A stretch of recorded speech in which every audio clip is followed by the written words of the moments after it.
Akkam jirtu waloo galataa tasfaayeeti hordoftoota miliyoona tokko seenuu kee irratti akkamitti keekii nuuf hin murre jechuudhaan koomentiin garaagaraa ka'aa ture.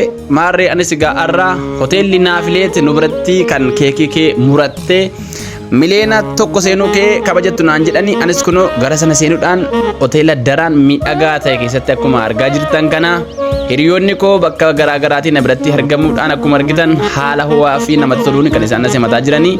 Maarreenis kunoo keekii kana haala kana fakkaatuun isinii mure dhugaa dubbachuu fi rookeettiin gaafa dho'u kunoo waanuma dhukaasni wayi baname fakkaata. Namoonni akkuma argaa jirtan baay'ee burjaaja'anii rifaatu guddaa keessa kan isaan galanii.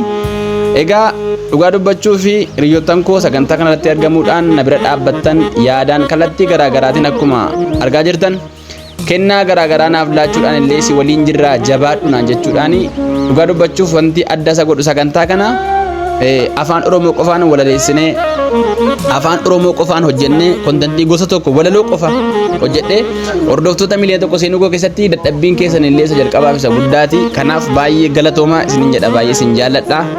Maarree akkuma argaa jirtan bifa namatti toluun hiriyoonni koo achirratti yaada garaagaraa naaf laachuudhaan na jajjabeessuudhaan jabaadhu jechuudhaan akkuma argaa jirtan yaada garaagaraa kan isaan naaf kaasaa turanii. Anis akkuma argitan dhugaa dubbachuuf hiriyoonni koo ani baay'een isaanii viidiyoo isaanii ol hin baafne baay'eedha kan kennaa adda addaa kallattii garaagaraatiin guyyaa sana na bira turan jechuudha, galatoomaan jedhaani. Egaan sagantaa koo kan ammoo miidhagsuudhaaf daraan deeggarsa olaanaa kan naaf taasise hoteela Naafileet guddaa isin galateeffanna.